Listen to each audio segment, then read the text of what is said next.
ایک بار سیدنا عثمان غنی رضی اللہ تعالیٰ عنہ آپ نے ایک گوشت کا ٹکڑا پکڑا، ایک بوٹی پکڑی اور سرے بازار بیٹھ کے کھانے لگ گئے۔ دیگر صحابہ بڑے حیران ہوئے،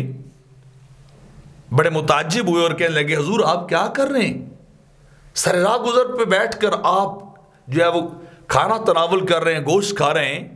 یہ کھانا کھانے کی جگہ تو نہیں ہے، یہ تو لوگوں کی راہ گزر ہے، آمد و رفت کی جگہ ہے، لوگ آ جا رہے ہیں، تو آپ اچھا نہیں کر رہے، آپ یہاں سے اٹھیے اور گھر میں تشریف لے جائیے اور وہاں جا کے کھانا کھائیے۔ تو سیدنا عثمان غنی رضی اللہ تعالیٰ عنہ نے فرمایا میں بھی جانتا ہوں کہ یہ راہ گزر ہے، یہ راستہ ہے،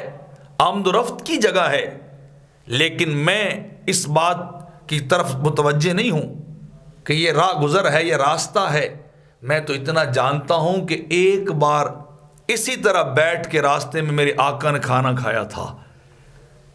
انہوں نے ایک بار کھانا تناول کیا تھا سر راہ بیٹھ کر، تو میں تو وہ ادا جو ہے ادا کر رہا، وہ سنت ادا کر رہا ہوں، اس طریقے کو پورا کر رہا ہوں۔ اسی طرح ایک اور جگہ پہ سیدنا عثمان غنی نے جب وضو کیا تو وضو فرمانے کے بعد آپ کھڑے ہوئے تو مسکرانے لگ گئے، تو لوگوں نے پوچھا حضور آپ کو کیا نظر آیا، کیا مسکرا رہے ہیں؟ ہمیں بتائیے کوئی چیز مسکرانے والی تو ہم بھی مسکرا لیتے ہیں۔ آپ نے فرمایا مجھے تو کچھ دکھائی نہیں دیا ہے کہ میں اس کو دیکھ کے مسکراتا۔ تو لوگوں نے پوچھا جی اتنا بتائیے پھر مسکرائے کیوں ہیں آپ بغیر کسی وجہ اور سبب کے؟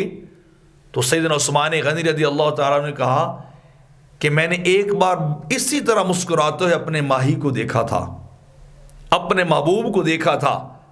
اپنے آقا اور مولا کو مسکراتے ہوئے دیکھا تھا۔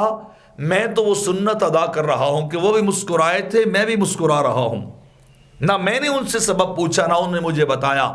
بس میری نگاہ نے میرے آقا کو مسکراتے ہوئے دیکھا تو مجھے وہ ادا اتنی پسند آئی ہے، مجھے وہ طریقہ اتنا من بھاونا لگا ہے کہ میں اس طریقے کو ادا کر رہا ہوں، باقی میں ریزن اسباب کو میں نہیں جانتا۔ وہ اقبال نے کہا تھا نا کہ مجھے کیا خبر تھی رکوع کی، مجھے ہوش کب تھا سجود کا، تیرے نقش پاک کی تلاش تھی جو میں جھک رہا تھا نماز میں۔